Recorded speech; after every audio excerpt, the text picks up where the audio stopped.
ବର୍ଷା ଦିନ ପୂର୍ବରୁ ଆରମ୍ଭ ହେଲାଣି ଆମ ତାଙ୍କର କରୁଛନ୍ତି ଆଉ କେତେ ଦିନ ତାଙ୍କର ନିୟମ କଣ ଥିବ ଆମେ ତ ଜାଣିନୁ ନା। ଧୂଳି ଉଡୁଛି କି ନାହିଁ? ହଁ ଧୂଳି ପ୍ରବଳ ଉଡୁଛି ନା।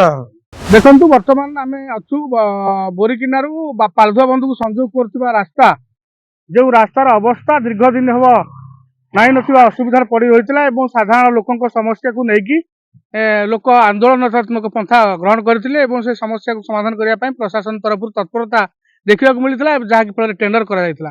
ଅବଶ୍ୟ ଆମେ ଟେଣ୍ଡରର ସୂଚନା ଫଳକ ନାହିଁ, ଆମେ କହିପାରିବୁନି ଟେଣ୍ଡର କେତେ ହେଇଛି, କିନ୍ତୁ କାମ ଦୀର୍ଘ ଦିନ ହେଲା ଚାଲୁ ରହିଛି, ଏପର୍ଯ୍ୟନ୍ତ ସମାପ୍ତ ହେଇନାହିଁ।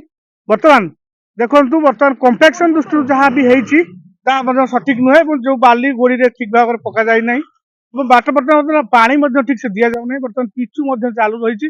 ପିଚୁ ଯେତିକି ରହିବା କଥା ତାହା କେତେ ଦୂର ଦିଆଯାଉଛି, ଆମ ପାଖରେ ସ୍ଥାନୀୟ ଲୋକ ରହିଛନ୍ତି ଏବଂ ପଚାରି ବୁଝିବା କଣ ରହିଛି, କଣ କହିବେ? ଅଶୋକ ସ୍ୱାଇଁ ଡୋଭାଳ ଗ୍ରାମ। ଯୋଉ ବର୍ତ୍ତମାନ ଯୋଉ କାମ ହଉଛି ଏଟା କୋଉଠି ହଉଛି? ସେଇଟା ପାଲଧାଣ୍ଡ ବୋରିକିନା ପୋଲରୁ ପାଲଧାଣ୍ଡ ପୋଲ। କୋଉ ଡିପାର୍ଟମେଣ୍ଟ କାମ କରୁଛି? ସେ R&D ଡିପାର୍ଟମେଣ୍ଟ। କାମ ଯୋଉ ଟାଇପର ହବା କଥା, ଯେତିକି ଦିନ ସରିବା କଥା ହଉଛି? ନାଇଁ, ବର୍ଷା ଦିନ ପୂର୍ବରୁ ତ ଆରମ୍ଭ ହେଲାଣି ଆମ ତାଙ୍କର କରୁଛନ୍ତି ଆଉ କେତେ ଦିନ ତାଙ୍କର ନିୟମ କଣ ଥିବ ଆମେ ତ ଜାଣିନୁ ନା। ଧୂଳି ଉଡୁଛି କି ନାହିଁ? ହଁ ଧୂଳି ପ୍ରବଳ ଉଡୁଛି ନା।